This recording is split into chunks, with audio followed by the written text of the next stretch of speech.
Hello students, welcome to my YouTube channel. कक्षा 9 के लिए बड़ी अच्छी खबर है कि यूपी बोर्ड ने जो है ये मॉडल पेपर जारी कर दिया है। यानी ये उत्तर प्रदेश माध्यमिक शिक्षा परिषद द्वारा जो है मॉडल प्रश्न पत्र जो है कुछ विषयों के जारी हो गए हैं, जिसमें से मैं आज 2021-22 के लिए ये जो मॉडल प्रश्न पत्र विज्ञान का है कक्षा 9 का, ये मैं पूरा सलूशन आपके लिए लेकर के आया हूं। तो इस पेपर में है क्या, समय 3 घंटे 15 मिनट, पूर्णांक 70 का है। शुरू में 15 मिनट पेपर को पढ़ने के लिए दिए जाते हैं।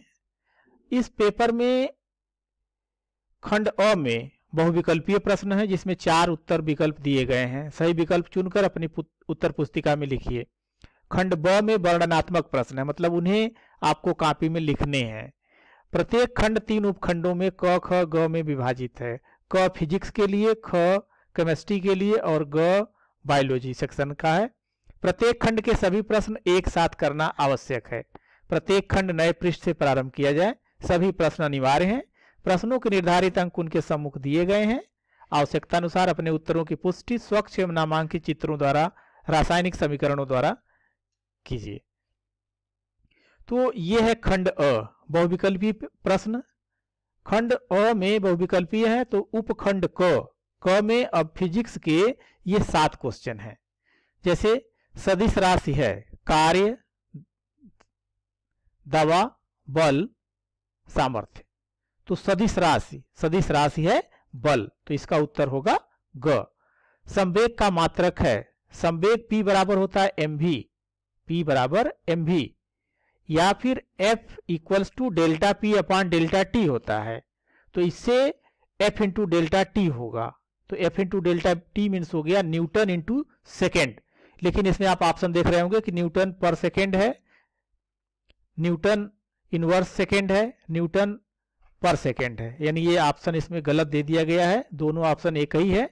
तो सही आंसर है न्यूटन इंटू सेकेंड। निम्न में कौन सा संवेग का सही सूत्र है? तो P बराबर mv। एक खिलाड़ी लंबी कूद लगाने से पहले दौड़ता है क्या करने के लिए? आवेग बढ़ाने के लिए, जड़त्व बढ़ाने के लिए, संवेग बढ़ाने के लिए, या इसमें से कोई वैज्ञानिक तथ्य नहीं है। तो वह अपना संवेग बढ़ाने के लिए ऐसा करता है। एक मोटर कार का वेग 5 सेकंड में 40 मीटर पर सेकंड से घटकर 20 मीटर पर सेकंड रह जाता है। मोटर कार का मंदन होगा, मंदन। तो त्वरण A बराबर V minus you upon T. तो V माइनस 40/5 यानी माइनस 20/5 यानी -4। और जब त्वरण ऋणात्मक होता है तो वही मंदन होता है, अर्थात इसमें मंदन होगा 4 मीटर पर सेकेंड स्क्वायर, 4 मीटर पर सेकेंड स्क्वायर। तो ये ऑप्शन होगा घ। 1 किलोग्राम के पिंड की गतिज ऊर्जा 200 जूल है, उसका वेग है, वेग। तो आप जानते हैं कि k बराबर होता है 1/2 mv²। तो v equals to √2k by m। तो 2 इंटू k का मान 200/1, ये 400 हो गया। 400 का अंडर रूट निकालेंगे, यानी ये आ गया 20 मीटर पर सेकेंड। तो 20 मीटर पर सेकेंड ऑप्शन क। जी का अर्थ है, जी का अर्थ क्या है? पृथ्वी का आकर्षण बल, गुरुत्व, गुरुत्वाकर्षण, या स्वतंत्र रूप से गिरती हुई वस्तु के वेग में त्वरण। तो जी जो है गुरुत्वीय त्वरण है। और गुरुत्वीय त्वरण क्या होता है? मुक्त रूप से गिरती हुई किसी वस्तु के वेग में पर सेकेंड हुए वृद्धि को क्या कहते हैं? गुरुत्वीय त्वरण कहते हैं। तो इस तरह से इसका ऑप्शन होगा घ, स्वतंत्र रूप से गिरती हुई वस्तु के वेग में त्वरण। इसी प्रकार केमिस्ट्री का है, केनाल रे की खोज किसने की? ई गोल्डस्टीन ने किया। निम्नलिखित में तत्व नहीं है, निम्नलिखित में तत्व नहीं है। तो तत्व कौन सा नहीं है? ऑक्सीजन, जस्ता, ब्रोमीन, कागज। तो कागज जो है तत्व नहीं है। निम्नलिखित वाक्यों को पढ़कर सही विकल्प का चयन कीजिए। ठोस अवस्था में कणों की व्यवस्था अत्यधिक क्रमित होती है। ठोस व्यवस्था में कणों में आकर्षण बल सबसे कम होता है। तो ठोस में आकर्षण बल सबसे अधिक होता है, इसका मतलब ब ऑप्शन गलत है। तो और ये क्रमित व्यवस्था होती है, जो लैटिस स्ट्रक्चर होता है इसका, तो इसलिए असही है। तो इसका विकल्प होगा केवल असही है। निम्नलिखित में कौन सा टिंडल प्रभाव को प्रभावित करेगा, प्रदर्शित करेगा? नमक का घोल, दूध, कॉपर सल्फेट का विलयन, स्टार्च विलयन। तो नमक का घोल और कॉपर सल्फेट का विलयन यह प्रदर्शित नहीं करेगा। इसमें दूध और स्टार्च विलयन ये दोनों प्रदर्शित करेगा।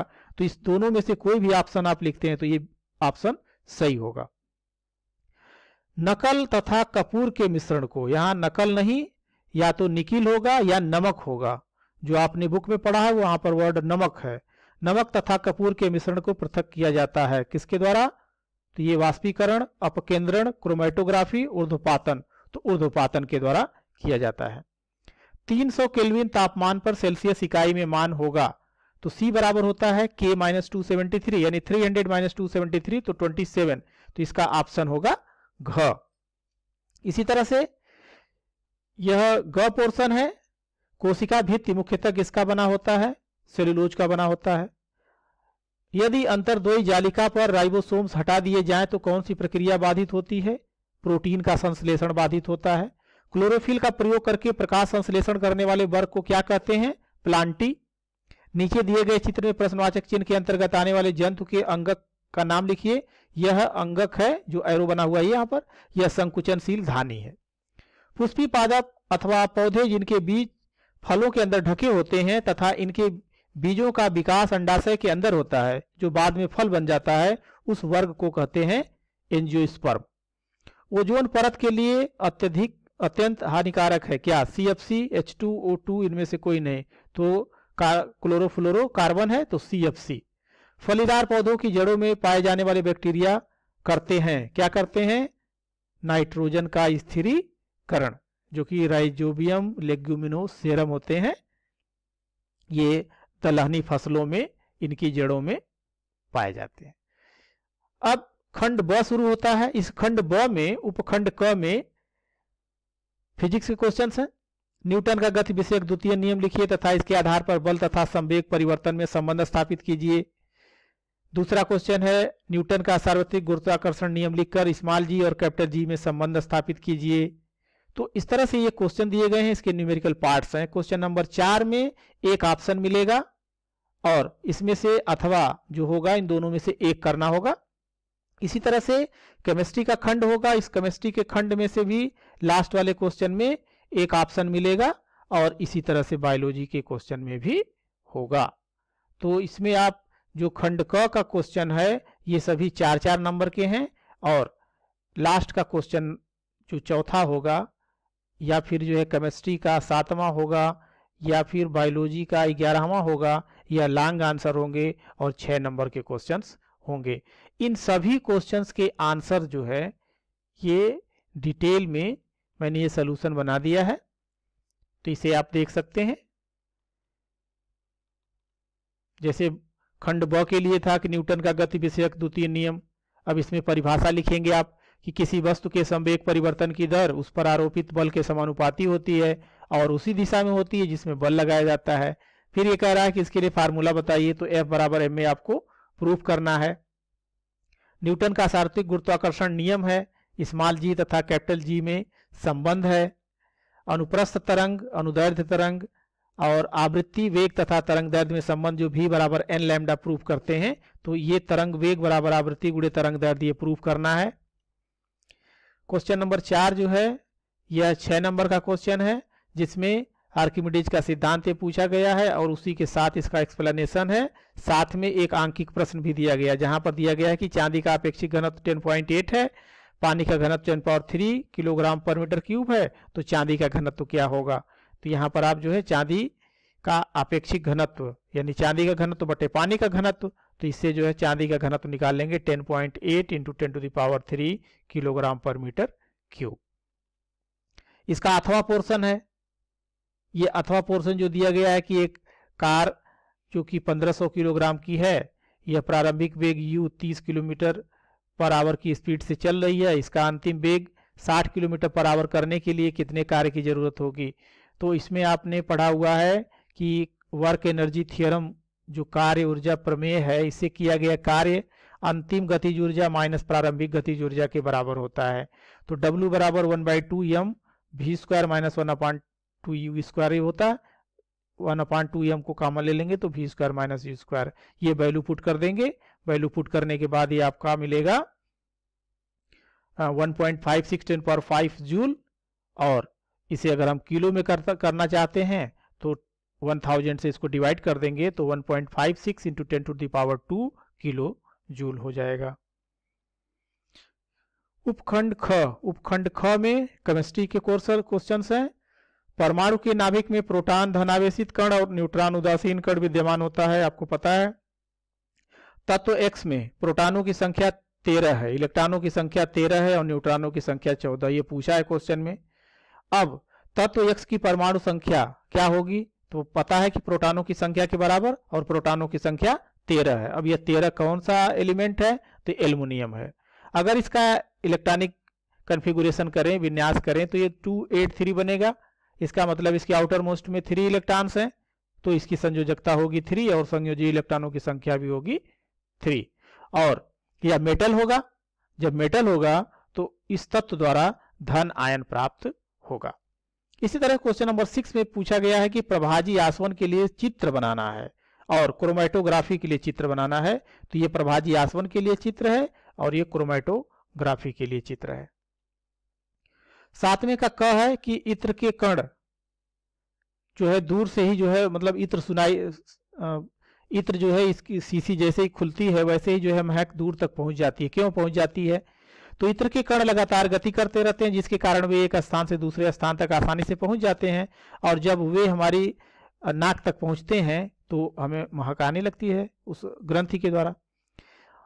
अगला क्वेश्चन है कि बर्फीले द्रव से भरे गिलास के किनारों पर पानी आ जाता है, कहां से आ जाता है। तो आपको पता है कि बर्फीले द्रव से भरे गिलास के अंदर का ताप बहुत कम हो जाएगा, लेकिन गिलास के बाहर का ताप तो उतना ही रहेगा। इसलिए गिलास के पास की वायु ठंडी होकर वायु के कणों पर संघनित हो जाती है, और जिसके कारण गिलास के बाहरी सतह पर जल की बूंदें नजर आने लगती हैं। इसी प्रकार है मिश्रण और यौगिक में अंतर, ये यहाँ पर लिखा गया है। निलंबन और कोलाइडी विलयन में क्या अंतर होता है, ये है। ग में जो है यह बायोलॉजी के पोर्शंस हैं। यदि किसी कोशिका का संगठन किसी भौतिक अथवा रासायनिक प्रभाव के कारण नष्ट हो जाता है तो क्या होगा। तो अगर कोशिका के संगठन नष्ट हो जाएं तो उससे क्या होगा, कोशिका का अपशिष्ट निपटाने वाला कोशिका अंगक जो लाइसोसोम है वो फट जाते हैं और एंजाइम अपनी ही कोशिका का विघटन कर देते हैं, फलस्वरूप कोशिका नष्ट हो जाती है। यानी कोशिका में उपस्थित कोशिका अंगों की सहायता से कुछ विशिष्ट कार्य जैसे श्वसन, पोषण, जनन, वृद्धि और अपशिष्ट पदार्थों का उत्सर्जन या प्रोटीन का बनना, ये कार्य संभव नहीं हो पाएंगे, जिसके कारण कोशिका कुछ समय के बाद मर जाएगी। नाइट्रोजन चक्र क्या है, इसका वर्णन कीजिए। ये डिटेल है, आप इसको देख लेंगे। मिट्टी की उर्वरता को बनाए रखने के लिए खाद तथा उर्वरक की भूमिका क्या है।